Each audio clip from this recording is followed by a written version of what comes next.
good afternoon, or evening, or maybe even morning, depending on your location. My name is Heather Jenkins. My pronouns are she, her, and it is truly my honor and privilege to serve as the Literacy Lab's CEO. We have been working with Blaze Group since last summer to map the future of the Literacy Lab's work to drive greater educational equity in historically marginalized, underserved communities through a data-informed approach to vision and strategy. We are now thrilled to partner in our collective efforts to lift up women of color. Blaze Group and the Literacy Lab's Women of Color in Leadership Initiative proudly, happily welcome you to a virtual screening of the Backbone documentary and a discussion on the embodiment of leadership in all stages of womanhood.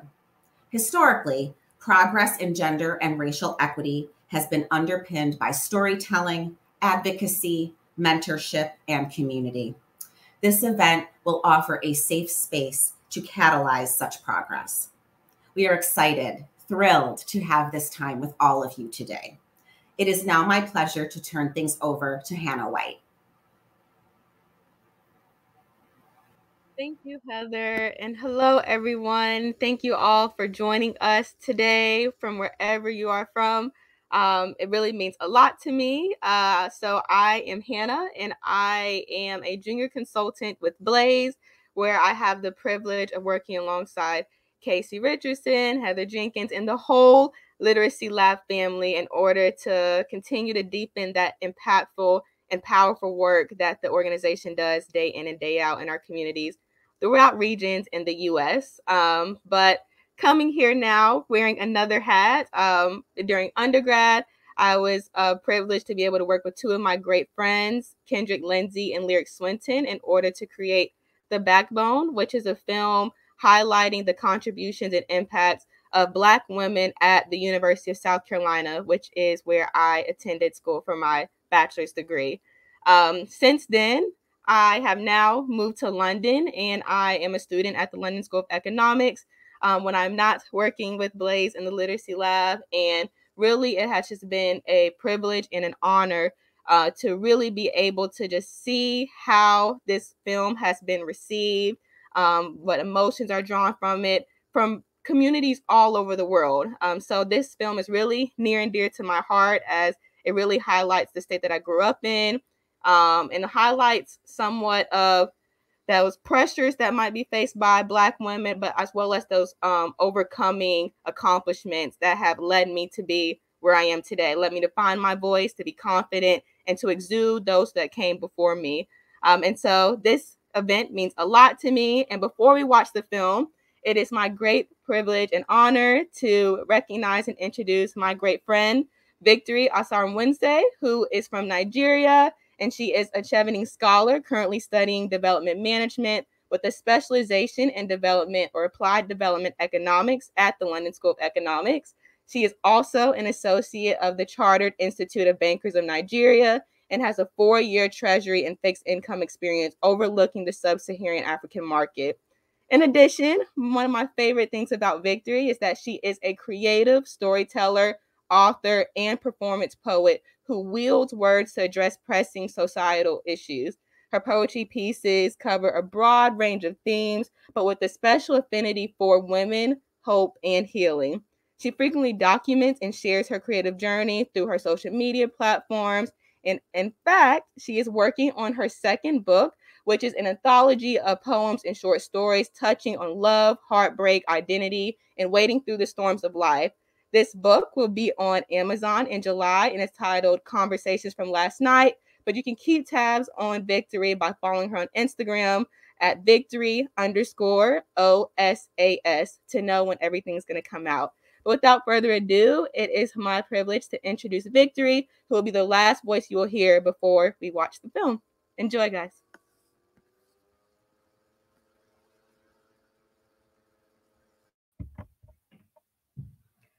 Sorry, I have a question. Sorry, can I sit here? Sorry, I have a suggestion. Sorry, can we maybe do it this way? Why am I sorry if I have something important to say? Why am I apologizing, if I'm bringing value to the table, why am I sorry for having an opinion? My name is Victory, and I am not sorry. Thank you very much to the Blaze Group. Thank you to the Literacy Lab for having me. I'm so excited to be here. My name is Victory, and I'm very happy for that beautiful, beautiful, beautiful introduction. Today, I'll be sharing two very beautiful poems with you. The first poem is on identity, and it was inspired by the fact that I realized that there's so much power in the words that are spoken over us, but we should not let those words have power over us. As a child, I was very, very expressive, but over time, I was called aggressive so many times that I started to lose my voice. I became quite timid. But I look back and I realized that in actual fact, I wasn't aggressive at all. I was just quite expressive. And I'm now on a journey to rediscover my voice and really find myself. And I encourage every woman listening to do that, to know that those words don't have power over you. So here goes. Hey, you. Yes, you. Too short, too tall, too dark skin, color of mud, too much skin, too voice, laughter, too soul, spirit. See, you are too much. You. These words did not land on my hips, chest, or neck. They heavily rested on my eyes. I couldn't see anything else. These words called cowardly behind phone screens and told me what beauty meant. Said it's being tall with the right figure and the light skin complexion. These words I succumbed to. Like a child on reflex responding to the call of her mother, these words I drank in. I let it flow from head to toe. I let it baptize and wash away my right to just be me. These words made me ask questions through the night. Left me with a heavy bag of curiosity around my eyes. Made me stutter, stare at my feet. Not brave enough to see or be seen, but these words now lay 6 feet deep. I said, these words now lay 6 feet deep. They are dead, they are buried, and they would never rise again. Thank you. That was the first poem. I really hope you enjoyed that. So the second poem is celebrating womanhood and celebrating every woman here and every woman here basically. And this poem was written because I realized that women have been such a crucial part of global development, but many times have gone unacknowledged, unappreciated, and basically unrecognized. So this is to our grandmothers, whose names never made it to Forbes' list, though they carried the weight of the world on their backs. To our mothers, who do not get thanks enough, whose eyes are met with unspoken words of not enough. To the woman whose dreams of being was sacrificed on the altar of the kitchen, the one who feels unaccomplished and sometimes considers quitting. To the woman who wants to be on Forbes' list, high heels, walking fast between Lagos traffic and boardroom meetings. To this woman becoming, where faith meets shaky feet, her feet stretching but not reaching sometimes, but she sits and says, I will climb a tree if I have to, but this spot right here will not become the tomb of my dreams. To the girl whose innocence was stolen, eyes heavy from all the things she's seen but wouldn't speak up to the woman listening. You who wears your grandmother's unspoken words and mother's praying knees, I hope you know that you are enough. That beautiful is an understatement. Strong is your natural state of being. Your dreams are valid, and oh, yes, you are enough. So, dear woman, breathe. Close your eyes and exhale the bad energy. Some days are for this, starting over. Dear woman, you are not an afterthought, something accidental like milk spilled suddenly on the floor. You are intentional. So promise me that regardless of the paths your beautiful feet tread, that you would wear laughter across your chest. Dear woman, you would laugh. Laugh with head thrown back and dance off rhythm. Dear woman, you would love. Put your heart out there. Let it be soft like it's your first love all over again. Dear woman, you will take bold steps. Many, many, many, many, many bold steps. This is the woman listening. I want you to be you, all of you, without reservation. Thank you very much. Thank you. This is truly an unprecedented situation. This virus doesn't discriminate. It attacks everyone. And the University of South Carolina made a major decision to cancel class next week and then move to online courses through the end of March. News 19's loved ones of Breonna Taylor grieving and outraged. The 26-year-old Louisville first responder shot 8 times and killed by police. Nearly a week since protesters first took to the State House grounds, the demonstrations in response to the murder of George Floyd continue. It was upsetting seeing Sim's name on a building knowing his treatment of enslaved women. For that name to be praised on our campus is very disheartening as a student.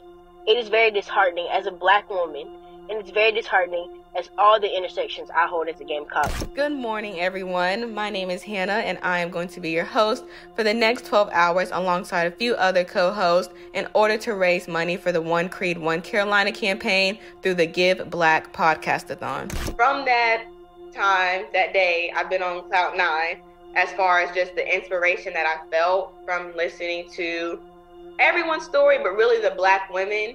And I think for my honors thesis, I would like to make a film.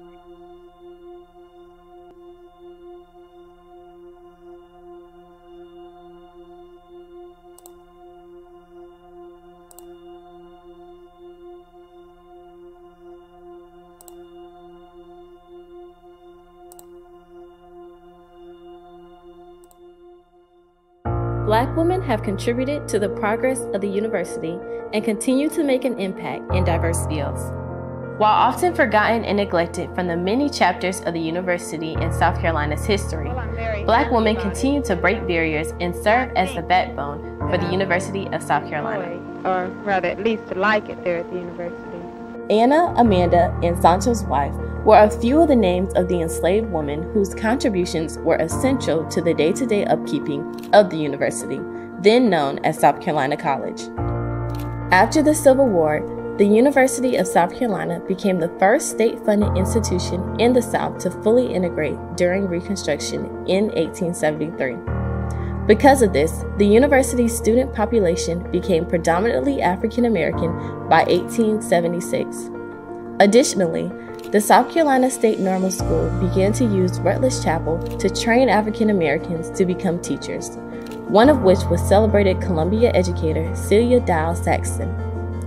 After the election of Wade Hampton III as governor, alongside other whites regaining power in the state legislature, the Normal School was closed by the General Assembly in 1877, while the University of South Carolina began the process of once more becoming an all-white institution. These actions signaled the end of integrated public education for African Americans and dramatically limited their access to education due to racism and deeply rooted white supremacy in South Carolina. Since the 1800s, these unjust tendencies have remained, while Black women continue to influence the university. Throughout the years, we have seen half-hearted efforts from the university in regard to amplifying Black women's voices. But they weren't really paying attention to us. The voices that consistently push the university into new eras. It is hard to find many resources on campus that document the contributions of Black women, whether their impact was public or more so behind the scenes. Black women have consistently shown up to implement change and spark a movement filled with impact, support, and love. The University of South Carolina has witnessed the brilliance of Black women consistently, from scholarly critique to unbridled creativity. It is now time to ensure that this impact is known. From the beginning, Black women have had to fight for equal access and opportunity at the University of South Carolina. On September 11, 1963, Henri Monteith walked through the doors of the University of South Carolina's Osborne Administration Building and into history as the first Black woman to attend the university post-desegregation. So I'm sure that there will be some others who will enter. Since then, many other women followed and continue to advocate for their rights and justice to be upheld. South Carolina herself deserves better than this. From decade to decade, movements have shifted to create a culture of advocating for what is right.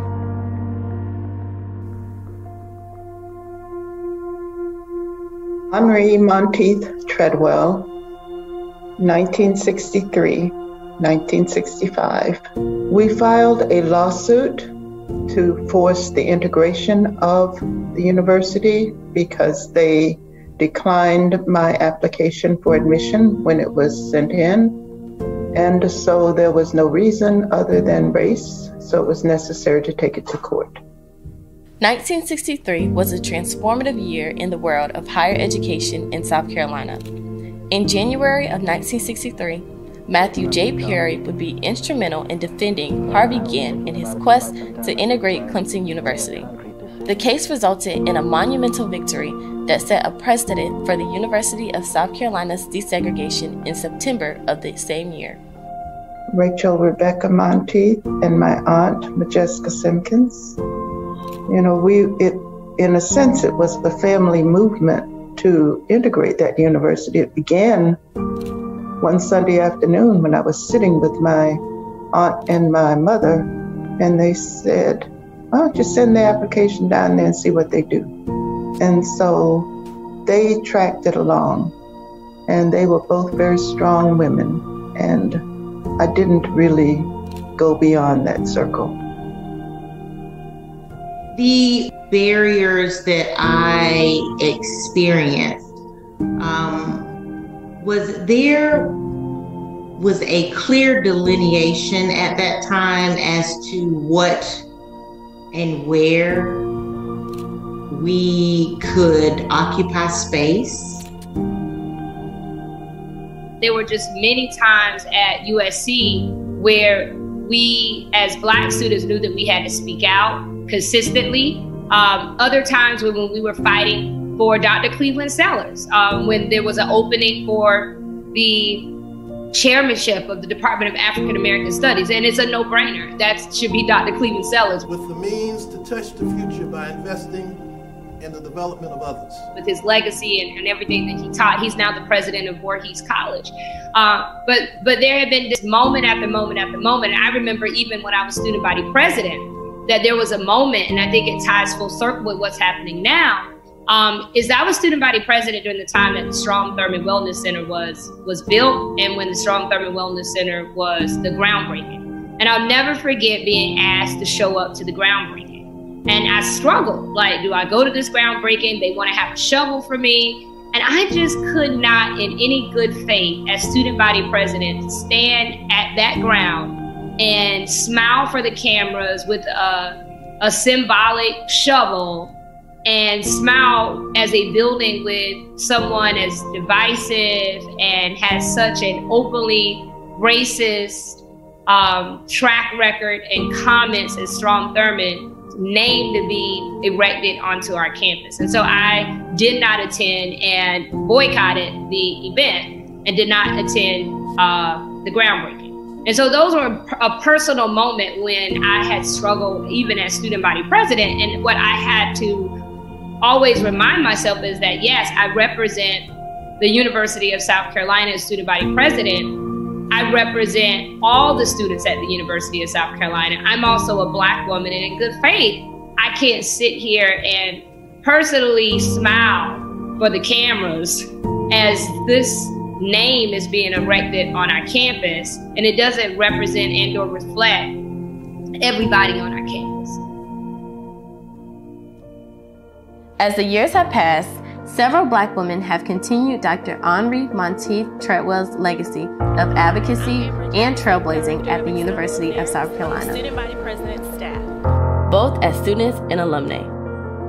In the years since the university was desegregated for the second time in 1963, Black women have been striving for excellence and equity. There have been several examples of campus activism, including the 2020 Vision protest in 2015, the presidential search protest in 2019, and the push to rename campus buildings named after races. You know, being Miss USA in this time gives me a broad platform to speak about these issues.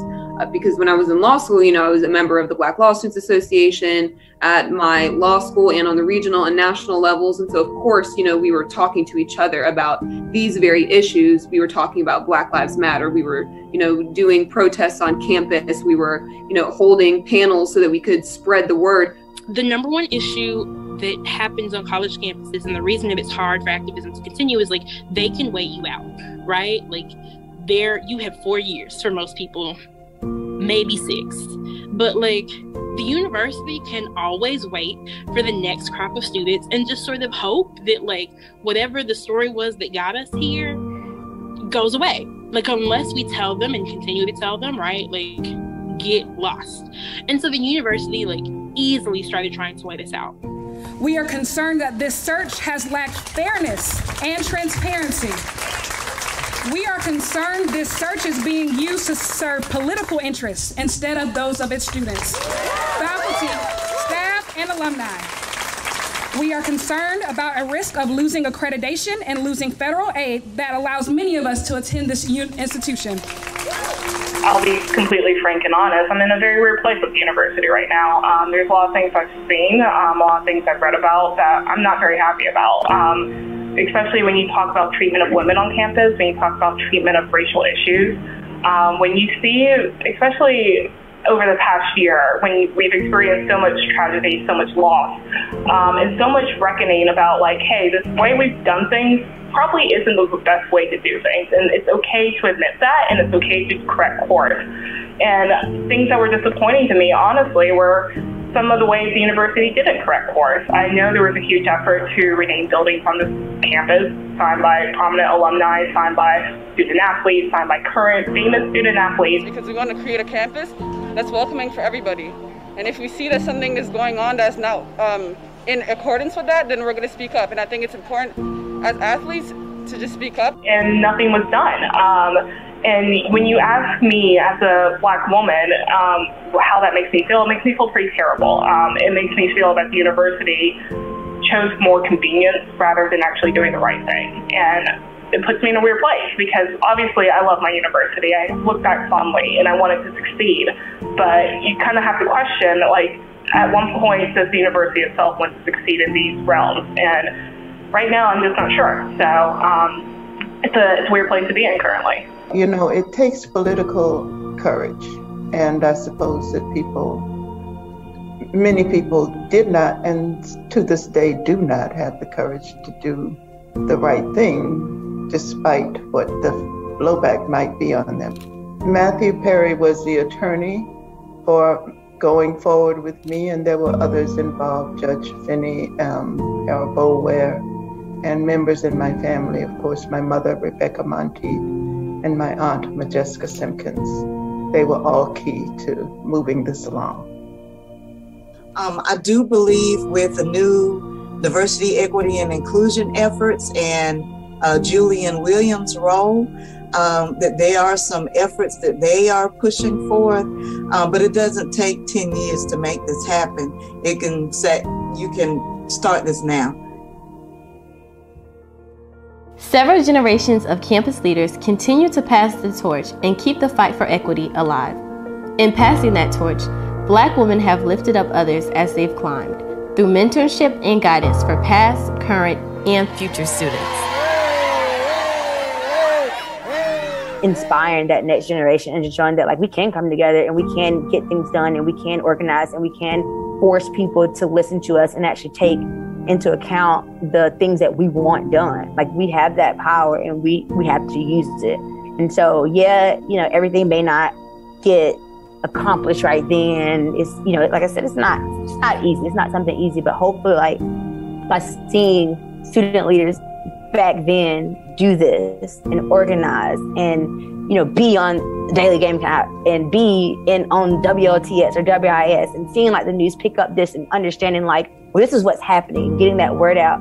I hope that will just make students that come after us understand that, you know, we have a platform. We can do this. Like they did this, we can do this. As long as we continue to make noise and don't give up, we can make change happen.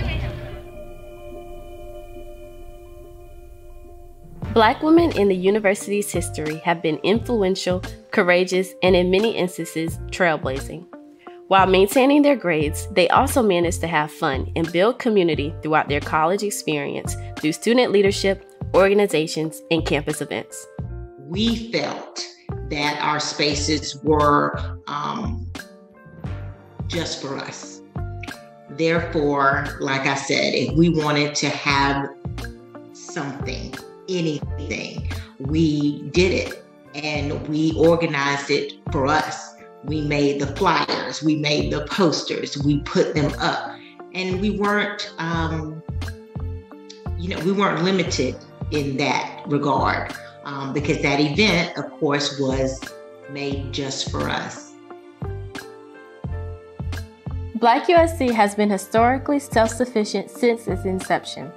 Since desegregation, Black students have been active in carving their own spaces on campus. The Russell House was and continues to be the hub for Gamecock campus life.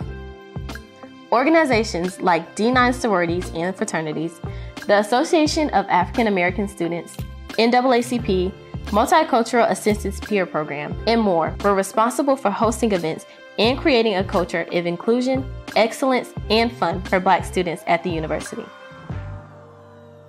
In the midst of many trials and tribulations, Black joy remains a form of resistance and has sustained the community throughout the years. And so AAAS is like my pride and joy. It was the first organization I joined at UofSC. A lot of the mentors and those, whether they were in Theta Gamma or Zeta Epsilon Kappas, like a lot of the Black leaders on campus were executives in AAAS. And then also Bond and Savvy. And so you immediately had mentors and people to look up to. And I knew that getting involved in AAAS, like I wanted to be that. I was aspiring to be like them, and then I wanted to be that for other people. So AAAS was like, man, it was the thing. It was the spot to be. Like on Tuesdays at 6 o'clock, you go to the Russell House Theater and you're going to see what's going on. It was going to be AAAS gatherings, cookout, and we didn't have Hip Hop Wednesday, but we had parties in the Russell House, which is odd for when I tell my current students that, they were like, parties in the Russell House ballroom? Yes. So there was an opportunity to really build some camaraderie with other Black students on campus. So this gave us an opportunity to get together and I guess relieve some stress and dance. Every single Friday night, there was a party at the Russell House that was sponsored by a historically Black organization, a sorority, fraternity, AAAS. I mean, every single Friday night. And so, you wanted to concentrate during the week and study and go to the library and do what you had to do because you knew that every single Friday night there was a party at the Russell House. And the fact that it was at the Russell House, that made it very convenient. The fact that, all the people that you would see sitting under the learning tree in front of the Russell House all week would be there on Friday night. And I think the other thing, a lot of the sororities and fraternities hosted parties that were also fundraisers. And so, you had this sense of, I'm going to the party, but somebody's going to get that scholarship money. So it was a lot of fun, but you also felt like, yeah, we were supporting each other. But again, every Friday night, the Russell House parties, absolutely. The University of South Carolina has 4 historically Black sororities chartered on campus. The Iota Chi chapter of Delta Sigma Theta Sorority Incorporated, the Theta Gamma chapter of Alpha Kappa Alpha Sorority Incorporated, the Zeta Theta chapter of Sigma Gamma Rho Sorority Incorporated, and the Psi Eta chapter of Zeta Phi Beta Sorority Incorporated. The women of these organizations have been leaders not only within their own organizations, but within Greek councils and the general university community. And state legislators to take a stance toward valuing their Black students. These bonds have remained strong throughout the years and have created rich legacies that Black sorority women at the university continue today. My roommate pledged Alpha Kappa Alpha, so she's an AKA. And many had told us that that wouldn't work. There is no way that you all can remain roommates and friends and this, that, and the other, and you're going to 2 kind of different sororities. But what we found is at the end of the day, they're not that different, and it didn't make a difference. And we were roommates from sophomore year to after college. So I had the experience of being around a wealth of women who were just doing great things, regardless of whether they decided to pledge Alpha Kappa Alpha or Zeta Phi Beta or Sigma Gamma Rho, because at that time, Sigma Gamma Rhos were actually kind of large on the campus as well. And of course, my illustrious Delta Sigma Theta. So I think just sorority Greek life for me really started to make a difference. Miss Black USC pageant was started because I think they noticed that in the Miss USC pageant that we did not have any diversity, not much in terms of participants, nor winners, of course. So someone had the foresight to say, let's start a pageant that represents us, since we're not represented in the majority pageant. And so in 1985, I was a freshman, and I entered the pageant and did an original skit that I wrote, and I had never done pageants or anything before then. So it was just really exciting to win it, and to win against some people who were upperclassmen and had participated in a lot of pageants. But it was a wonderful pageant experience. I remember getting a lot of questions after I won from white students, and they would say, well, why do we need a Miss Black USC pageant? And I think a lot of the comments were, well, the Miss USC pageant does not represent us adequately. So why shouldn't we have a pageant that represents us and our ideal of beauty? Because whatever that was, it wasn't necessarily the same in the Miss USC pageant. It was, at that time, just primarily white women, because that's what the pageant was about. The AAAS cookout. So that happens at the beginning of the fall semester and at the end of the spring semester. And that was the first event that gave me my taste, or the first taste of Black USC. And so met hundreds of Black USC students there. Of course, you have cookout, food, DJ, music, dancing, the whole nine. And it was a great time. Didn't want it to end. And then, of course, Bond and Savvy, they collaborate in order to put on the annual Back to Black. And so that's like a gala, students dressed in their best attire, outfits. And then, of course, you can't leave Back to Black without taking your picture on the infamous red wall. And so everyone takes their red wall pics with their friends, and even those solo pics, and they post them on their social media accounts in order for other students to hype each other up. It's just a great way to bond and build community. But through the event, you're able to see other students who have talent, show them to the rest of the students. And so people sometimes sing, dance, play instruments, you name it. But it's just a great way to build community. And it's just one of those events that you mark on your calendar and never miss. And then my favorite event that happens now is the AAAS fashion show. And so that happens once a year in the fall. And there's actually a fashion show director that conducts the whole thing and puts it on from start to finish. And so before coming, I didn't know what to expect from the fashion show. You think of Fenty fashion shows and New York Fashion Week. Yeah, AAAS fashion show is up there with those, because the intentionality, the themes, they're always involve Black culture and Black community.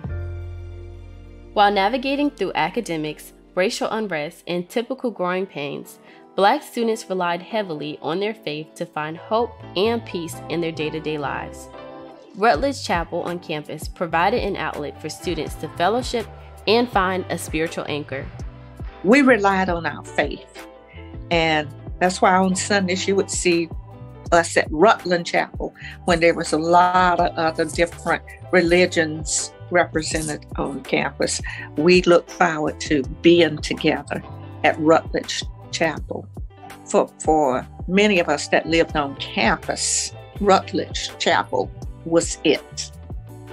And of course, you had, and I'm a member of the Church of Christ. We usually don't even do music, but it gave me a whole new attitude. But it was like a stress reliever to go and worship on Sunday. And it was always young people delivering a sermon.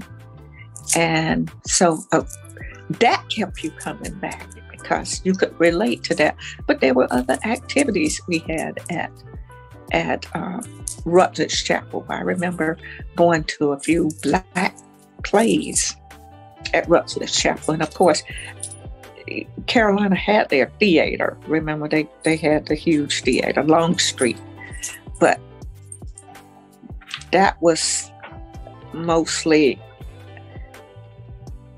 for them as far as we were concerned. Unless you were just heavy in the arts, Rutledge Chapel was it for us. And we liked it that way.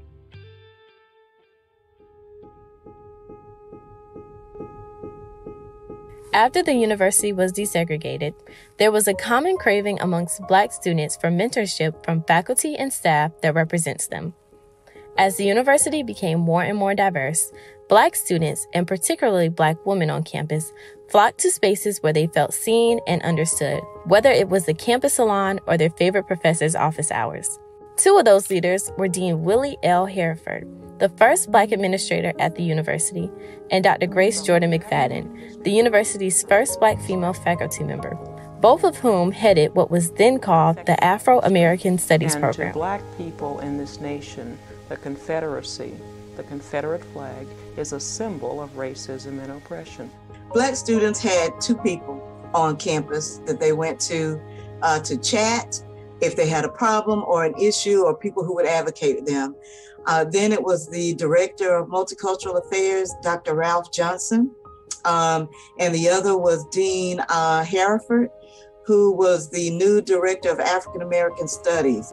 But Dean and Dr. Johnson were often quite overwhelmed with students. And as a Black female, I really needed somebody who could look like me to help me navigate romance issues, school, how to be the best student and person I could be. It would have been good to have someone who looked like me to be a mentor.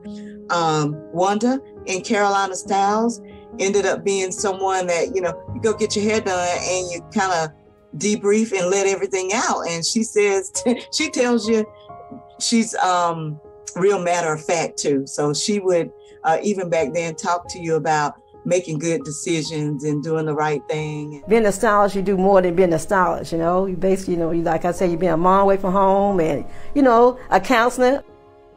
Black women at the University of South Carolina, including students, faculty, and staff, have been a part of paying it forward to the next generations. As Black women continue to break barriers both at the university and beyond, they're lifting as they climb and creating powerful legacies while epitomizing the true meaning of mentorship and sisterhood. I will mention Dr. Hope Rivers, and she's currently president at Piedmont Tech, but she was just great my senior year. She was my advisor, and at first I had an advisor 3 years prior, the same one through Trio, and she came on and I was just like, who's this lady? Why did y'all hire her? She is not doing what I need her to do. I need my classes so I can graduate. And so just getting to know her personally and professionally was just very rewarding for me. She's like the epitome of professionalism. She taught me about crafting narratives and making sure that you write your own story and that you know how to ask good questions. So when I became an associate VP in the job that I had at the time, I then could hire someone to take on my old role. So I called Dr. Strickland, my English instructor, the older Caucasian lady that I'd had, and I knew that Stephanie was an English major. But I said to Dr. Strickland, I am looking for someone to fill my old role. And I would like for that student to be a Trio student, someone that you have had an opportunity to mentor, to be around, maybe in one of your English students that were really good, so on and so forth. And very long story short, she gave me Stephanie's name. And I brought Stephanie along for the ride. And as I ascended, she ascended, because she was exactly what I knew that every Trio student would be. hardworking. She was a very good writer, a very good communicator, all of those things. So she and I, we wrote it out for a long time together, working together. And then she went on to become a vice president I don't know what her title is, but she went on in the role that she's in now, which is great. That's what you're supposed to do. Fly off and do your thing. And then later I left the organization that we were working at together and became a college president. I've always thought that what leadership is about is when you have access to resources, if you have access to spaces, that you create opportunities for people to also have access to those things, and that you use those resources in service to other people. Going back to hip hop, passing the mic. Who am I passing the mic to, right? Giving them an opportunity to speak, giving them space to perform, giving them an opportunity to be put on. In some parts of campus, finding those safe spaces was easier for some people than it was for others. During the same year of the historic election of Barack Obama as the nation's first Black president in 2008, Dawn Staley was hired as the University of South Carolina Gamecock women's basketball head coach. In addition to 7 Sweet 16s, 3 Final Fours, a national championship, and an Olympic gold medal as head coach for Team USA, Staley is responsible for a massive culture shift at the university. She's been intentional about hiring staff that looks like her players, primarily Black women, and she's never shied away from speaking up about race and gender equity. I represent so many young Black ladies, and I represent this community. I live in this community, and people do look to hear my voice, and for me to speak out, I think is not only necessary, but it is my duty to do that. This has made a lasting impact on her players and women's sports on a national level. I feel very supported. I feel very empowered. I feel like, because Coach Staley came to South Carolina to, change the program, change how, people see women's basketball. I think that was the first step in me seeing how much they believe in women at the University of South Carolina, especially a Black woman. And then just having so many women in like powerful positions. I think that's another way you can see how they believed in athletes as well as, Black women. My academic advisor was a Black woman. Again, my biggest mentor was a Black woman. My head coach was a Black woman. So it was just so many ways that you could see so many of us in so many great places. Beginning in the 70s with the historic election of Harry Walker as USC's first Black student body president, Black students began to take a more pronounced role in campus leadership. To date, the University of South Carolina has had 11 Black student body presidents, 2 of which have been Black women, Joteka Edie and Lizzie Richardson. There have also been several Black student body vice presidents, 2 of which are also Black women, Yvonne Miller and Hannah White. Black women at the University of South Carolina have been homecoming queens, Miss South Carolinas, Miss USA's, #1 draft picks, Olympians, and many more trailblazing leaders. I was involved in MAP, and all of our experience there encouraged us to get involved, to make sure that we had representation in various leadership positions. Also involved in AAAS, they always encouraged, who's going to run for this, or there are empty seats here. So we were intentional. The student community at the time I was at USC was intentional about trying to make sure that we had representation and leadership across the board. So there were lots of things that we were doing to, like I was telling you before, to expand into spaces where we weren't visible before. But I think we did so with such class and with fervor, because everyone came together and supported our candidate for homecoming queen, for our candidate for student body president. It was a block that was strong, and we made sure that those things happened, being equitable and making sure that opportunities are equitable. Those things it was laid out for us. And if we had not continued it, it wouldn't be there for you. So we all have a responsibility. I kind of view my role in two ways. Like, one, I feel like I am a baton passer in a lot of ways. That when I got elected to office, there had only been one other Black woman student vice president before me. Her name was Jateka. And so I kind of felt like coming into this space, I was taking the baton from her and trying to get it as far as I can. So whoever would take it from me next would be able to do it and do it well. And then the other way I view it is kind of more as a mirror. And that's something that I don't think I always got until I got on the other side of college and university. I think a lot of people going into things want to be a flame. And what I mean by that is that they want to be the glow in the room. They want to bring in the warmth.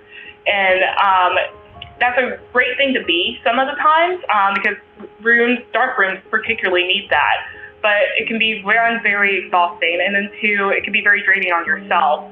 But if you're a mirror, you allow light to reflect. And I kind of viewed my role more, looking back on it, as allowing light from others to reflect.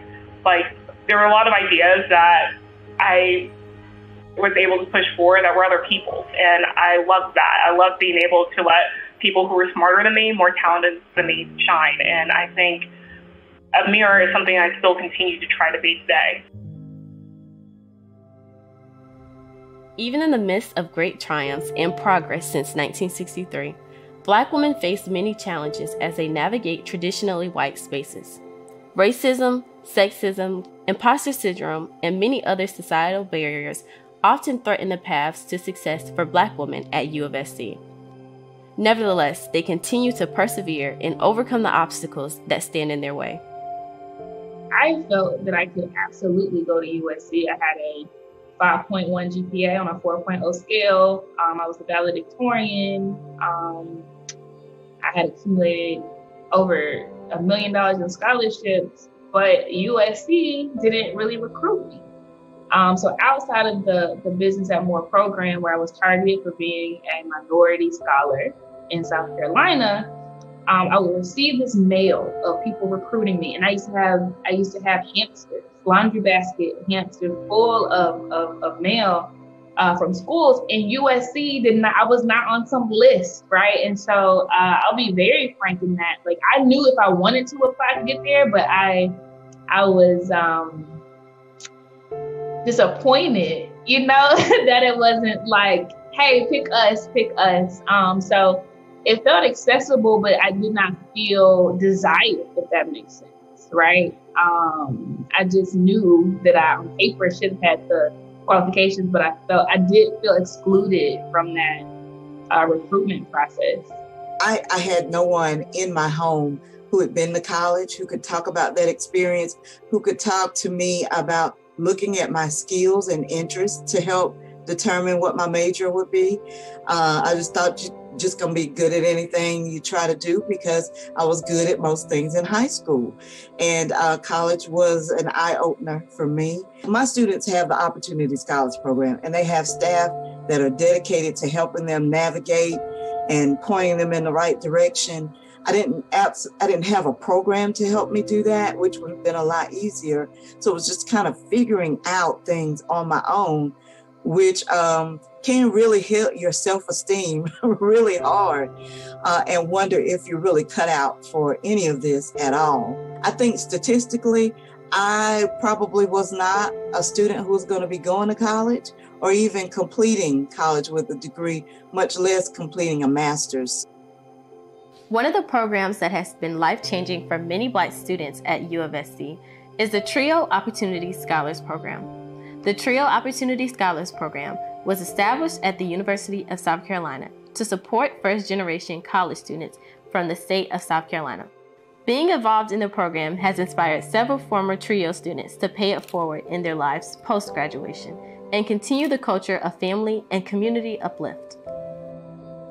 The first mentor that I had on campus was definitely out the accounts. I remember, first of all, just those first couple months at UofSC, I remember not even wanting to be there, and I just felt so overwhelmed. I went from being like the top of the top at my high school, which was like a 98%, 99% African-American high school, to going to the biggest PWI in the state. And it was a huge culture shock for me. And she became my campus mom, just like she's everybody's affectionate mom accounts in the TRIO program. And I remember so many days I cried in her office, and I would say like, I can't do this, and she would push me along. And then as I started to, get more and more involved in my name recognition and things went up on campus, she was my biggest cheerleader.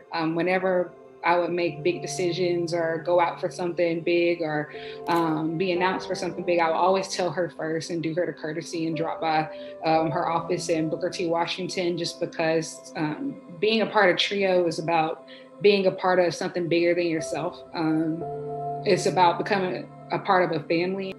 The other experience that I had is I am a TRIO student. So that's a first generation, low income college student. So that really means that my parents didn't go to school. So having an opportunity to be part of student support services, which at the time, and I think still now, is called Opportunity Scholars, really just set the stage well for me. It gave me the structure that I needed. Because there were smaller classes for some of our classes. And then we had an advisor that really just, made a huge difference. And some of the instructors and things like that I met when I was part of TRIO programs, I'm still connected to right now. So just a very good experience with TRIO. As ambitious and successful Black women come into the university with aspirations of leadership, there are several pressures, some of which have been navigated at the same time. There is a pressure to be a perfect and shining example with good grades, high-achieving tendencies, and an even temper, no matter how frustrating the campus climate may be for people with melanated skin. There is also a pressure, whether in the boardroom or the classroom, to be the spokesperson for Black people everywhere, due to the incorrect assumption of Blackness being a monolithic experience. Feeling like I had to prove it all the time, prove that I deserved to be there, prove that I was worthy of being there, getting that degree, etc., even though I'd done the work already to receive it. I just wish that I had spent less time, less energy, less brain power trying to make other people think that I was worthy of their time, of their attention, of their energy or their praise, and just being secure in who I was, in myself, and my own interests, and not worrying about what other people thought about me.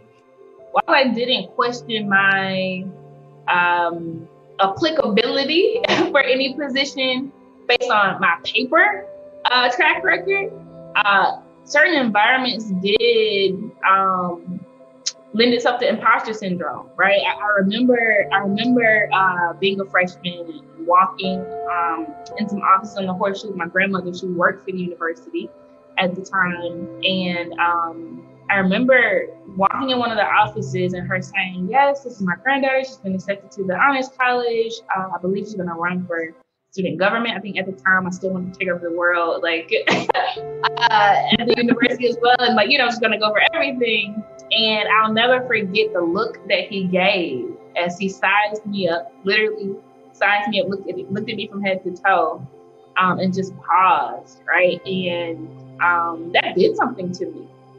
I guess going through school and making good grades, you get affirmed, right? And that validation, and that makes you feel like, yeah, of course you should go for it. And that being one of my first experiences on campus, this huge campus, and seeing somebody of stature kind of look me up and down and kind of pause, like, I don't know.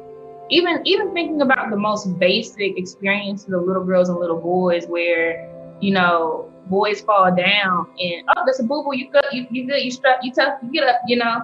And girls fall down and we worry about whether our dress got dirty or whether our barrette is going to be hanging and mama's going to be mad because our hair isn't cute. You know, like we are primed to be as perfect as possible. And so whatever the definition of perfection is, right, we are going to be, I'll say, a slave to that, right? So what that bar is, it changes throughout our lives, right? And especially if you show that you have a propensity to learn and exceed, right? And that bar is just way up here for you as a woman. I guess just my worldview in college was always that even if I did something, I always had to make sure it was the best I could do. My dad growing up always told me that you have to work twice as hard to get half as much. And so I always tried whatever I did to give it my all and do the best. And also, like, it kind of goes back to the curiosity thing. I was always curious, like, what was my actual best? And so that's what kind of, I guess, drove me to do the things I did and to try them with all intent and all energy. Like, as a Black person, no one is a monolithic to their culture. We are all very different.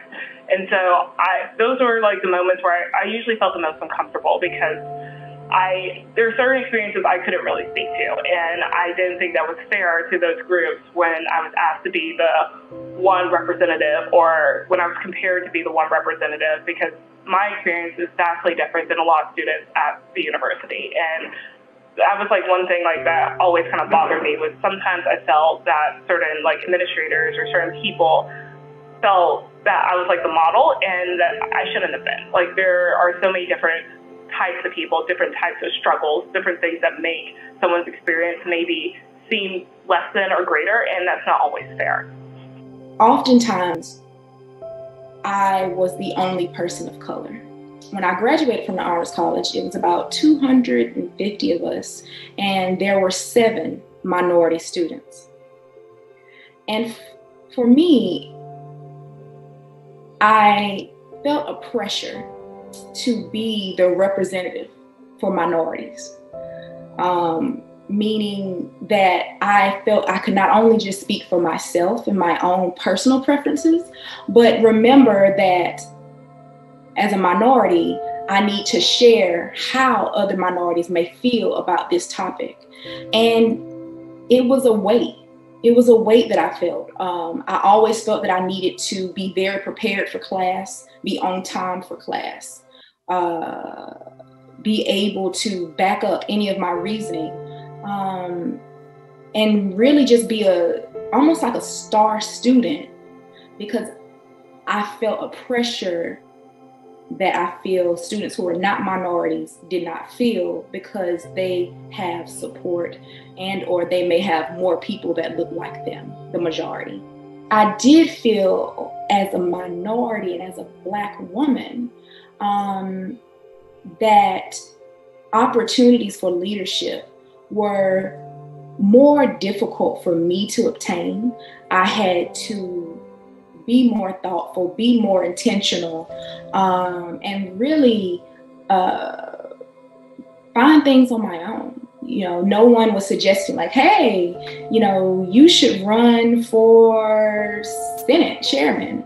No one said that. It was like, okay, I took a personal interest in it and I did it. Whereas I saw with some of my peers who didn't look like me, that it was more so, you should do this.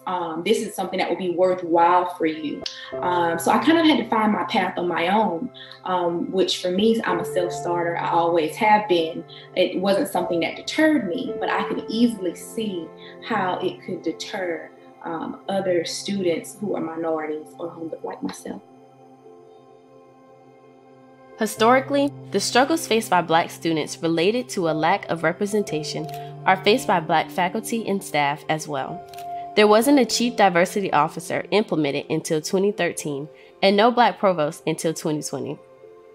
As Black women at the university continued to break barriers, it wasn't always received well by their white counterparts. It's just that it's a beginning that would lead to integration in the public schools, which I think would be disastrous at this time. Being a Black woman and a leader on campus was and continues to be a struggle and tends to trigger feelings of not belonging at UofSC, even if you're qualified and elected to a prestigious position. I think that because the University of South Carolina at that time did not have a lot of African American faculty, it made it really, really difficult for folks like me to really feel connected in the academic world, if that makes sense. So my instructor, my English instructor, the only African American English instructor that I had at that time was Dr. Diane Johnson. And I think that Dr. Diane Johnson, and it used to be Diane Johnson Feelings when I was there, but I think Dr. Diane Johnson is still there. Now, maybe she's not the only African American instructor, but at the time that I was there as an English major, I stayed at her doorstep, just trying to soak in everything that she would give me. You know, I went to her home because she was trying to, you know, do all of the things that faculty do. But you're talking about one person being pulled on by multiple, you know, hundreds of students. So I feel like the fact that there was not a lot of faculty there that could really pull us into that world as deep as we could have gone was limiting. So I would suggest that if any way at all possible, that if something could be changed at the university, or hopefully it has changed some, but it certainly still probably needs to change even more, is that you have a diverse faculty. I cannot thank TRIO enough, and I know I've mentioned them several times, but they were the only group on campus that I really felt like supported me. I mean, I was a student in the business school, and I can't tell you, I think there was maybe one professor that really, outside of my TRIO classes, that I really connected with and felt like, you know, I want this young woman to be successful. And I don't think it's because I'm any less outgoing or any less vocal in classes or any, you know, any other thing than any other student. I think it's just when you're in, at least my experience has been in all three levels, when you are a Black woman, if you don't fall into a certain or fit into a certain mold, then people's responses to you are different. Not necessarily negative, just different. You know, I don't come from some of the same backgrounds as some of my other colleagues, didn't have some of the same experiences, and I didn't feel supported to get them either. When I would ask questions, I'm not ashamed of those things, because that's just who I am. And so I think that when you are comfortable in who you are, if it doesn't align with other people's thoughts about who you should be, whether they be a professor, another student, or whomever, you know, you don't always get the support. And so you just keep going. And I have to tell you, my high school was a PWI, and my college experience was a PWI as well. So I feel like I can navigate those spaces okay, but it's not always a comfortable experience. And I think Black women and probably Black people get tunneled into positions that deal with minorities or students who are in those particular areas, instead of general administrative roles. Transparent with Shay Malone, once we are one of few Black directors in student affairs, that when we have student affairs directors meetings and I come in and I see her face, it's almost a relief. Although the student affairs, that group really is a good group, okay?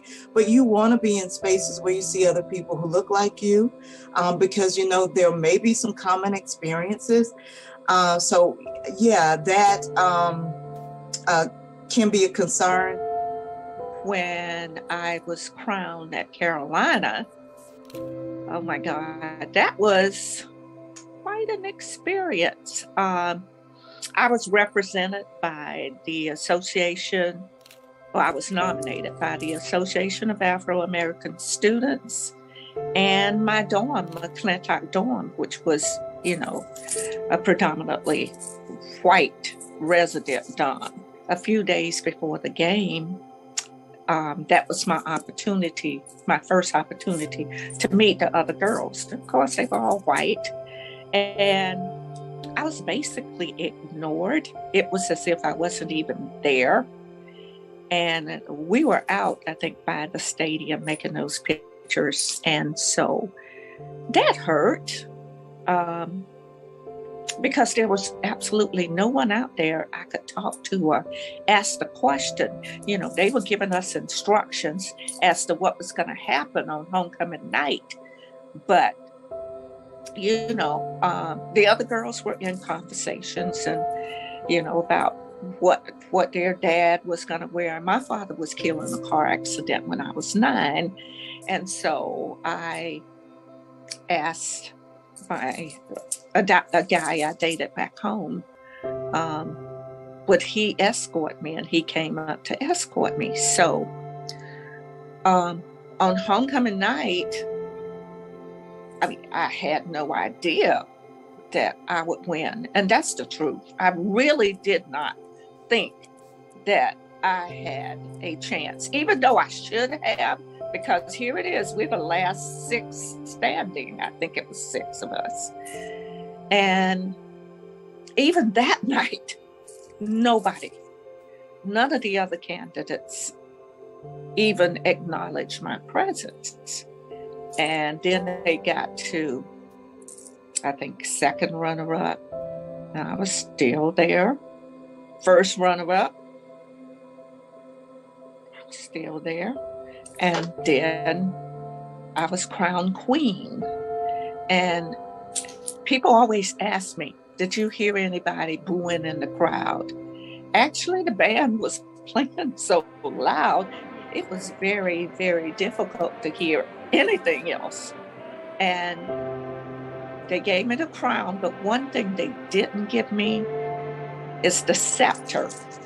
Usually they give a queen a scepter. It's like a wand. It's really, really pretty. And they said they'd give it to me later, something of that nature. I never got that. And I think they already, of course, knew that I was going to win. I think the crown just happened to be a little smaller than it was in previous years. Might be just me, but I think it was. And so as I proceeded to be escorted up to my seat on the 50-yard line, of course, a lot of the Black students were sitting in that area. And as I was coming up, they were still standing and clapping and cheering. And one white guy, as I was coming up the steps, said, "You're not our queen. Niggers can't be queens. You're not a queen. You're a nigger." And my escort was holding my hand, and he just tapped me on the hand. And as we proceeded to walk up, some people threw ice. I don't know whether it was popcorn or something else, but something else was thrown. And he said, "Just keep walking. They can't take away your dignity." There wasn't very much attention given to my graduation by the press. And I think South Carolina has a way of trying to forget that something happened, so they don't talk about it. And I think that's still true of many of the things that happen today. If we don't tell anybody that the university is integrated, they might not come. Or if we don't tell anybody some of the news of achievements among Black folks, they might not come. They might not get engaged. It's just something very strange about the way that things are disseminated, that information is disseminated in South Carolina. And I think it's intentional. I think it's a strategy to simply not tell the story. But for me, I had done what I went to do. I graduated and it was over. It's done. Black women at UofSC have made great strides. Although there is still much to be done, every Black woman in this great sisterhood has played a role in paving the pathway forward and building a culture of excellence, leadership, and prosperity. The legacy continues today and is growing stronger than ever before through a network of proud alumni who are supporting and advocating for future leaders and change makers on campus. My grandmother, Hattie Rakes, grew up in this area, actually 4 blocks from the governor's mansion to be exact. When she was a child, she couldn't even walk on the grounds of the University of South Carolina. She would have to walk around the campus just to get to where she needed to go. If only she was here today to see that the same grounds she had to walk around, it now is the same grounds that houses a statue of her granddaughter. It is my promise, my obligation to carry on the legacy you've created for all women who come after me. Regardless of what marginalized community you're part of, where you came from, whether it's a small town, first generation college student, low income student, whatever, like, you can do this. And there are people out there that want you to be able to do this, that are rooting for you, that are willing to support you. And where there's a will, there's a way. I hope that I left a legacy that communicates to other Black women who go to the University of South Carolina that those top leadership positions are just as much for you as they are for anybody else. You know, I was really lucky, like I said, to have a lot of great people behind me. U.S. Congresswoman Shirley Chisholm, she's quoted to have once said that if they don't give you a seat at the table, bring a folding chair. I would press a little further and say, if they don't give you a place on the agenda, become the person who makes the agenda. And I like to see that role of being an agent of change as my role in supporting other women who look like me. I think when I am able to experience something, to learn something, I then try to open the door for someone else, bring them in, encourage them to get involved, encourage them on next steps, and then challenge them to be the best version of themselves. So just having those moments where you're able to leave a legacy, maybe my name might not be beside it, but to know that it's benefiting someone, and those things are things that obviously were needed and have been continued. That's the legacy that I hope to leave behind, is one of being someone that could help someone else along the way and make their experience even greater. Sisterhood has been instrumental for Black women who have come through the University of South Carolina. Many were able to gain sisterhood through sorority life, but many were able to gain it through bonding over the common bonds of Black womanhood, whether it's in trio programs, mentorship, or daily campus life.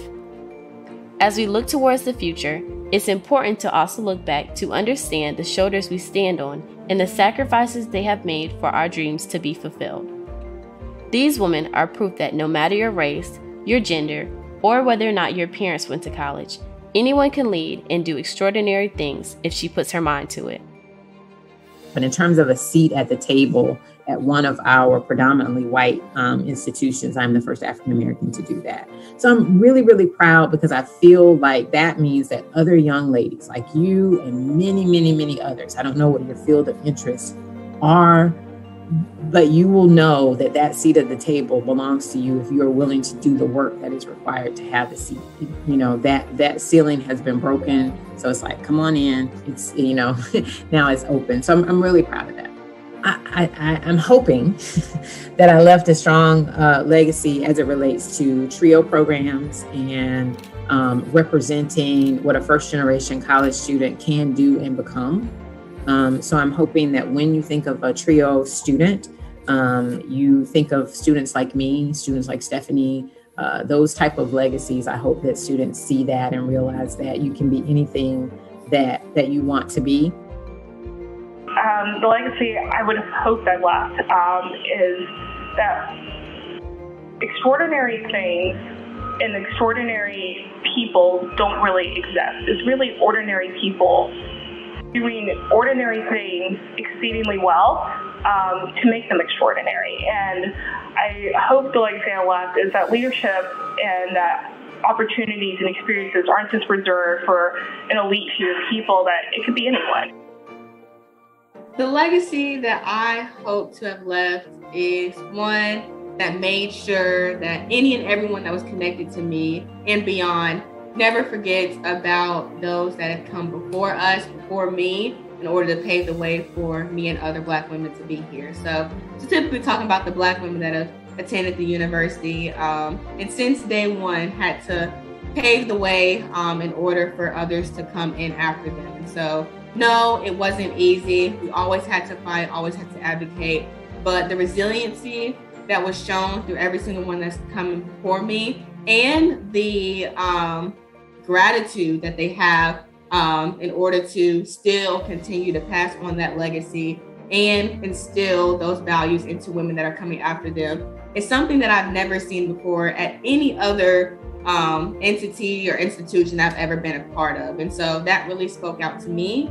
And I just want other women to know that they are part of the network and the sisterhood of Black women that have come through this school, that are willing to root for you, advocate for you, and make sure that you never back down or lose your voice in order to fight for others that come after them. At a campus event, when speaking to current Black UofSC students, Henri Monteith Treadwell notably said that she walked up the steps of the University of South Carolina, guided by hands she could not see. Fast forward nearly 60 years, the hands guiding Black women at UofSC are now clear to see. Black women have walked the halls of the Russell House and the breaks of the Horseshoe, consistently managing to crack the proverbial glass ceiling just a little bit more for the women, the sisters who follow their lead. Being a Black woman at the University of South Carolina comes with a lot of challenges, but it also comes with a lot of beauty and automatic membership into a sisterhood like no other. Scholars, lawyers, entrepreneurs, teachers, elected officials, and the list goes on. All of their roads may have begun on paths of garnet and black, but their collective reach stretches to infinity and beyond. I hope that the legacy is one of an individual striving to make a difference in the world, and who showed poise, I hope, with dignity, with ethics and integrity, who bowed before no one and who came to complete the task so that others can come along and make an even brighter future. And I'm very proud that so many have come through. And my hope is that they see, if they choose to look, someone who had a mission, and I'm still on a mission, make a difference. Wasn't enough to integrate the university. Have to keep on making change, making a difference, leaving a footprint. And that's the one thing that I talk about. Where will we find your footprint? And I hope that people think of their lives in that way. Somebody can say she or he was here, and it has never been the same and will never be the same. And if we don't get those dreams out there, there is no hope. So I think we separate and we silo, and I have chosen not to separate and silo. We have to really remember, we have to force ourselves to say, what I have done with my children is just as important as what I do every day, because they are the dreams that I send to the future.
Hello, everyone.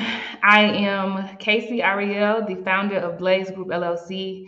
And if you are with me, if you can hear the sound of my voice, I want you to drop in the chat from where I am. From where I am.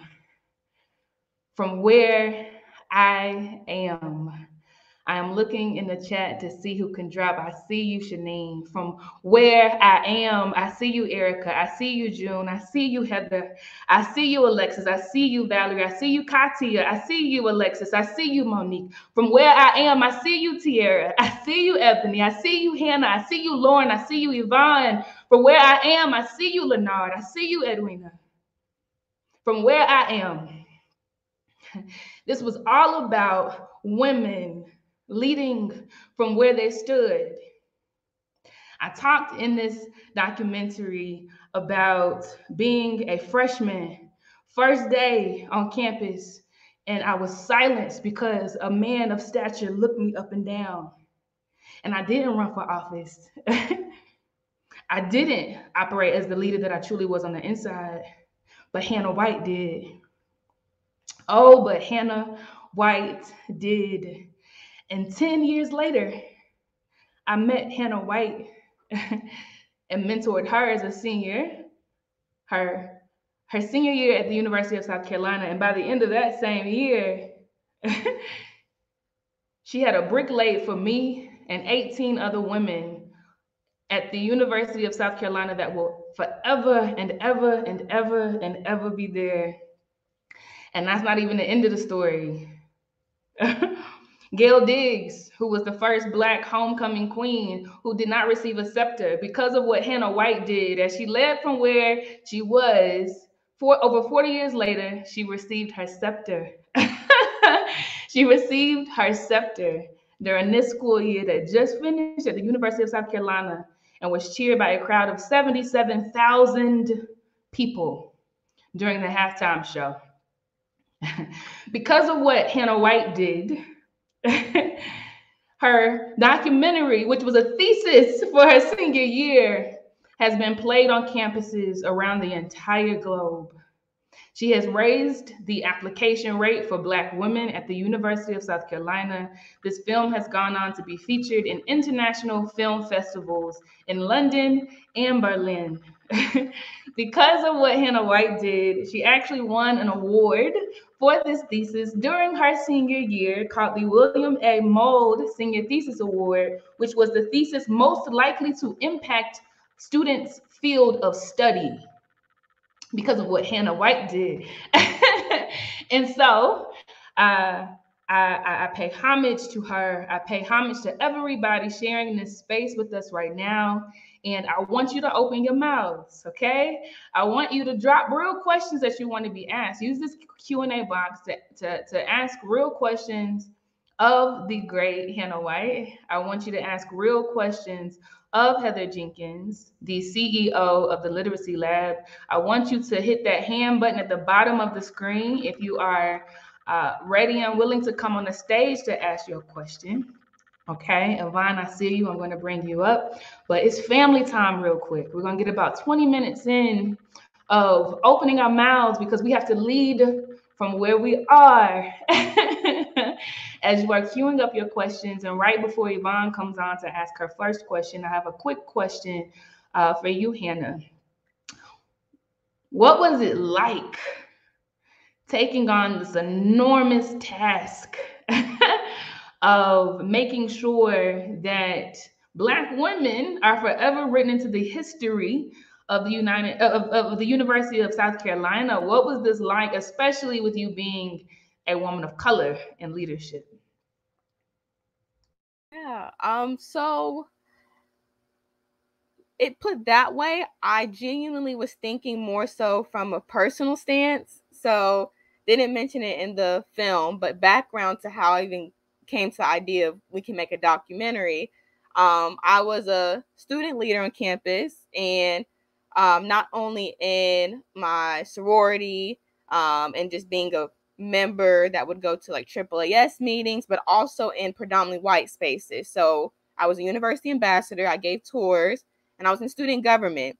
And being one of 3, 4, given the year, students that were Black giving the tours to be in charge of basically recruiting the next class of the University of South Carolina, I just saw a clear distinction in the information that we were trained hundreds of hours to memorize and spit out if someone asked us a question, all the way down to the questions about DE&I and how diverse is the school. They would literally train us on, okay, just say this, just say this. And it didn't feel right. It wasn't relatable. We didn't have any information about, Black student organizations, the spaces that we would go to, because it was highlighted in the film. It was a quote that Black USC has been self-sufficient since its inception. And that remains. Because we didn't belong in the predominantly white spaces, we made our own. And those prevail to this day. It's still the same. And so the information that they were giving us, it wasn't reflecting who we are, where we thrive, where we find space, where we find community on campus. And so I started by making an African American history tour. That was the initial. And then the university integrated that. And then I was like, I want more. So came student body vice president. And long and behold, it was a pandemic, which for me, I think that's when I found out, like, I can be more creative than I thought I could. Because once I heard it was a pandemic, I'm like, what am I supposed to do when we're all in different states, different countries back home? So it started off as what I call it as a podcast-a-thon. And that was, when the first one was 24 hours straight live interviews, and people can engage through YouTube and interact. And then the second one was called a Give Black podcast-a-thon. And it would happen in August. So for Give Black Philanthropy Month. And that was 12 hours of Black leaders and former students, current students, and prospective students coming and engaging with me for 12 hours in order to raise money towards initiatives and programs that support Black students on campus. And so in those 12 hours, we raised over $10,000. And in that whole month, we raised $30,000 through the initiative. But then I was like, okay, that's great. But money, it comes, it goes. What's something that can stay? What's the legacy aspect? And it wouldn't, because the pandemic brought a lot of things. But I can say, I don't know if I would have had the idea if I wasn't siloed into my room to say, how can I make this impact? If I was not confined to my room to say, okay, now what? I don't know if I would have had the idea of, we can make a documentary using Zoom interviews and B-roll that we just researched through archives and YouTube and Google. And so that's how the idea came to be. And to wrap it up really quickly, because it gets complex as far as the hardships and the barriers we had to face to fund and to really be supported in the film. But the beautiful thing about it is that I ran for student body vice president and became vice president my junior year. And so I had another year to run. And I made the clear decision that I don't want to be in a position attached to the university to be a spokesperson for the university, knowing the situation that it's in. I want it to be somewhat seen as a partner. So me, Hannah White, as a student, working with my best friends who are Black students, Kendrick and Lyric, and we're coming together on a project, and the university can choose to partner with us, but uphold what we're doing or not. And sometimes it would go back and forth. There was a lot of false promises. There was a lot of lag when it came to the funding. It would come at the last minute. But with all that being said, majority of our funding was from Black entities, whether it was the Black Alumni Association, the African American Studies Department, the African American Research Institute, Civil Rights Research Institute, etc. And so I think that's the beauty of this project. It was really primarily funded by Black entities. It was for Black women. It was curated by Black students. And so throughout all of those trials and tribulations, we could go for days with those. I think that is the most rewarding part that kind of tears down all the things that we had to go through. So yeah. Ashe. So beautiful, Hannah. I'm going to let some folks take up space now. Yvonne, your hand was up. Raise it again. I don't see it anymore. But while we're waiting on you, Yvonne, I'm going to pivot to Alice's question. Alice asks or says, Black women at PWIs don't have the support as HBCU women. It is such a struggle. Then we graduate. It continues that we are overwhelmingly not progressing there. What can these Black women do? Where do they find support? So within PWI institutions, and I'll also extend that to, right, institutions, right, where we are minorities. Heather, do you have anything you'd respond to this with? Yeah, I think the question about the predominantly white institutions is very, very interesting, because there's a lot of history around why these institutions were created.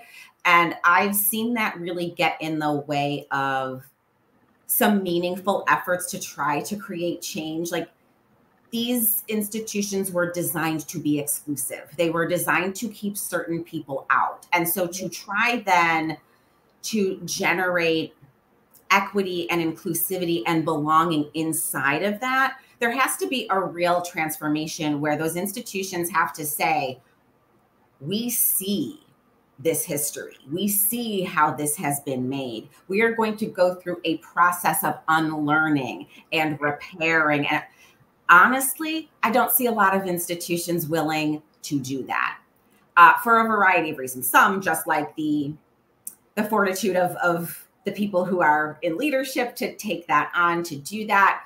I also see it in, well, our funding base may not like that, right? And so it's a matter of where the priorities are. And consistently, I've seen real equity, real inclusivity, real systemic change not be a priority in institutions. I've seen that in the predominantly white high school that I went to, the predominantly white college that I went to, and white-led nonprofits that I have been a part of, prior in my career. And that is part of the reason why we are really trying to do something very, very different with how we think about how an institution behaves, how it looks and how it feels, and how it really starts with these values at the center that leaders commit to, and that we figure out, how do we structure our strategy, our budget around these things? How do we think about who invests in our organization, and do we feel good about being in that partnership? And those are really difficult decisions. And overwhelmingly, I think that there is just a lack of real accountability and a real systemic commitment to say, you know what, if this entity doesn't want to be with us anymore, that's okay. If this entity doesn't want to be, that is okay. We are, you know what, we're not only okay with that, we shouldn't be in partnership with them anymore. And we're going to go out and find partnerships that are really aligned, right? I have not seen, I've been around for a while, I have just not seen that level of commitment in my education and in my career. And again, we are not perfect at the Literacy Lab, but I see us on the path of doing something quite different that really aligns with all of the things we're talking about this evening. And again, this is where our Women of Color in Leadership initiative comes from. Like, we are going to, I love the comment, in the chat about, we're going to make our own tables. Shirley brought the folding chair so that many of us could end up in these particular positions and say, no one needs to bring a folding chair anymore. We're not doing that, right? That's these little symbolic gestures, breadcrumbs. No. We're going to say that the table's going to look and feel differently. It is going to be broadly inclusive, and there's going to be all kinds of different seats for all kinds of different folks to bring their authentic selves and know that they are valued and wanted there. So we've just got to make some real systemic change. I love that. Yeah, we have to do it. I love that. And I will say, Heather, you as a leader, you as a CEO, like you don't just talk it, you don't just type it, like you are about it. Like it is so clear in where you put your attention, in the people that you put invisible, right, seats, and what you're driving towards. So thank you for being an example to so many women, leaders, and entrepreneurs. Heather said, build it, you do it, you decide, right? That's so good.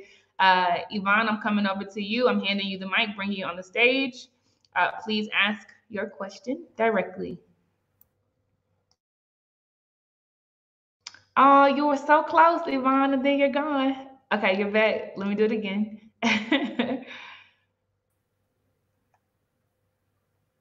Hello. Hi. All right. I don't see myself, but that's myself. I just wanted to say, wow, thank you. I am proud of this generation, or at least this part of it. The work that you are doing is hard work, which unfortunately you shouldn't have to be doing, but here we are. Again, I just want to say thank you. And I'm going to let everybody else take up some time. That's all I have is like, thank you.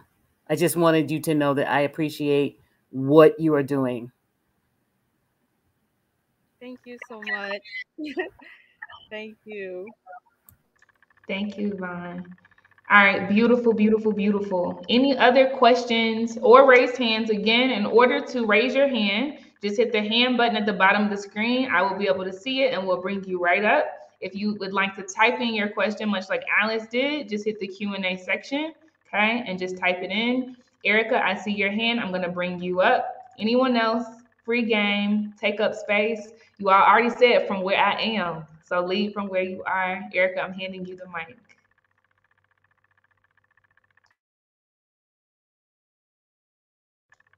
We see you, Erica. Okay. First off, I want to say the film was phenomenal. 5 stars, 5 stars, 5 stars. I had my popcorn and my drink. It was good.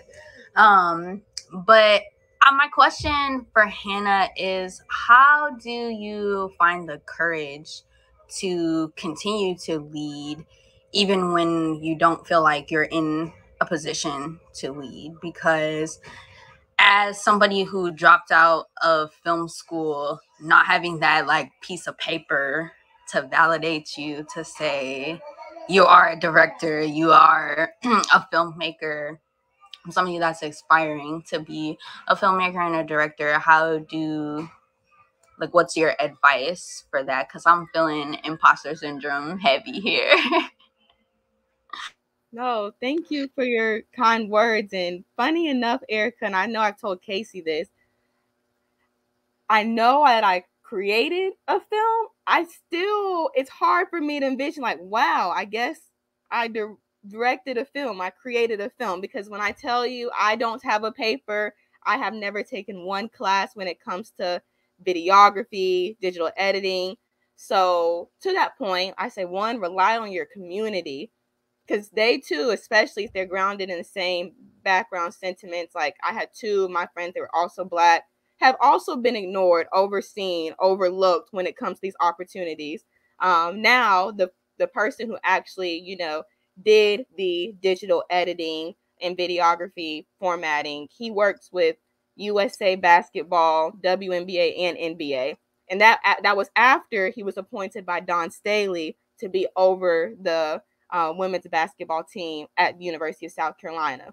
So it took us, our community, seeing and saying, you're worthy, get in action. It only takes one chance. It only takes one opportunity. And then it's for us to show up and show out. Credentials aside, degree, if you have one, if you don't, we're already worthy. And I know Casey and I talk about it all the time, because this is a phrase that Casey uses.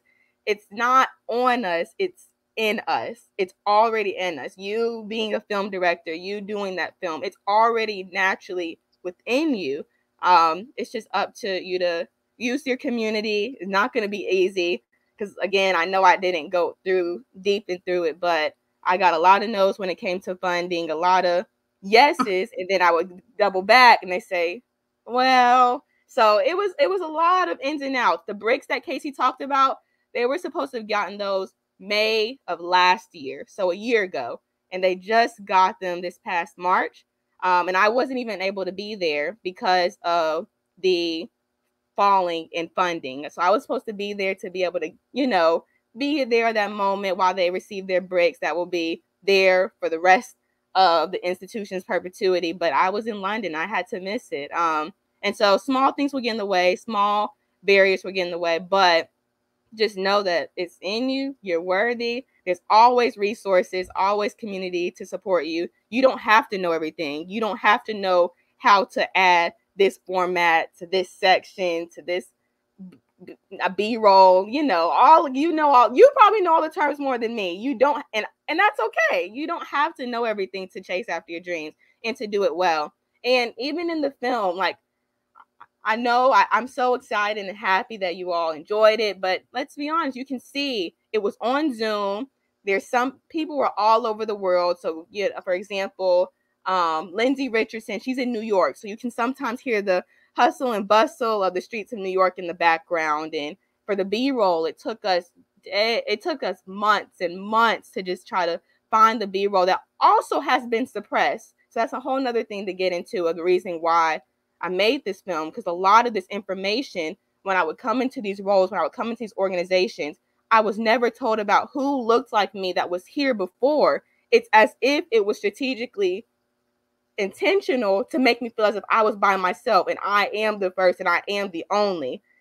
And that's not the case. So many people, the same problems that we are enduring, that we're advocating for, have been tried and advocated for generations and generations and decades and decades.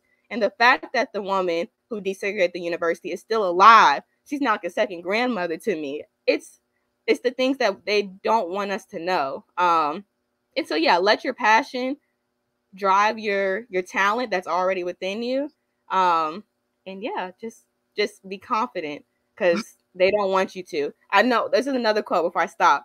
The quote about Black joy as a form of resistance. And I feel like oftentimes there was a tug in the documentary of like, man, sad, sorrow. But at the end of the day, this is supposed to be a joyful, triumphant documentary, because that's what they don't want. If we have joy after all that we've been through, that's resistance. That's the point. They want us to give up. They want us to be sorrowful. They want us to be hopeless. But if we have that joy, we have that triumph, they didn't get the victory. We're still pushing. We're still going. And that's a form of resistance that oftentimes I think also they don't want us to recognize.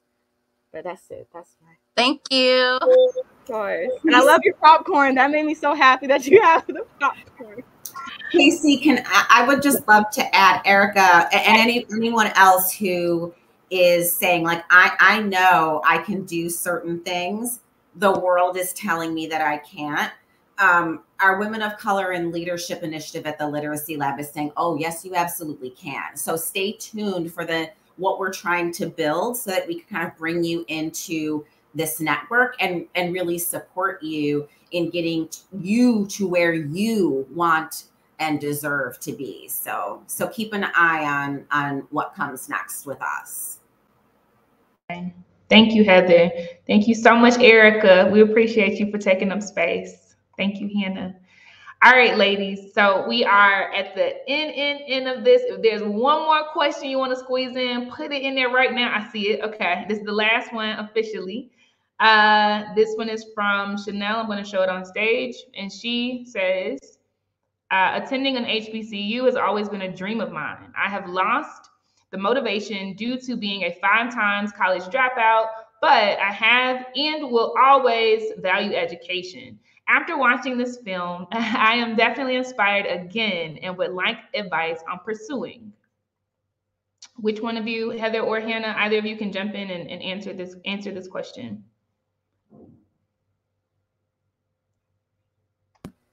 Wow. Yeah. Sorry, I get emotional. But yeah. I mean, joy, like don't stop. Don't stop. Like, this is the time. This is the time to go. Whether you choose to go to an HBCU, you choose to go to a PWI, Casey says all the time, take up space. Like, this is your time. You now have a community within the literacy lab, within Blaze. Like, if you don't know it anywhere else, just know this is your community now, and we're rooting for you. We're supporting you. If there's anything, if it comes to like tutoring, if you come into a hard subject or topic, you will get through that class. I promise, I promise, I promise. There are resources. And when it comes to finding community on campus, I just like the film showed, and I bet there's different nuances, but similar attributes at a HBCU of there are so many ways to find community, so many people that are feeling the same kind of nervous feelings that coming into a new institution can invoke. And so, yes, just know that you're not alone. Know that this is the perfect time. Not the first time that you try, not the second, third. This is your time, and it's intentional, it's purposeful that you came here, you came to the event, you came to learn more about the collective that the Literacy Lab is implementing. Blaze is being able to partner with the Literacy Lab for this. It was purposeful and it was intentional. So just so excited for your journey, and know that your testimony at least touched me. But I'll leave it up to Heather for more deep advice. But thank you for sharing so much. I think one of the things that I've learned is the ways in which folks in positions of power and folks with a lot of privilege have sponsored each other forever. And that's one of the reasons that we're kind of creating this network to provide that same kind of sponsorship. Like, who do I know that could provide different supports for folks who are part of this today, right? And how do we build this network to make those connections? And I think a lot, Chanel, I've talked with tutors throughout this year at the Literacy Lab who started and stopped some multiple times their education for a variety of circumstances. And they've now kind of come together through their work together at the Literacy Lab to build a community of support. And we're also looking at what is our ethical responsibility in terms of when you come into the Literacy Lab, how do we support you thereafter? So we are building these things as we go, and would love, again, for anybody here who says they want to do these things, they've been deterred from doing these things, to kind of come into this network that we're building so that we can connect you with other folks and provide that same kind of sponsorship that we all deserve. Thank you, Heather. So good. Thank you so much, Hannah. It's okay to cry. They can tell you, I literally cry every summit, every day, all 5 days. So beautiful question. I think it's the perfect wrap up to the Q&A portion. And I say this a lot, I'm gonna say it again in this setting, right?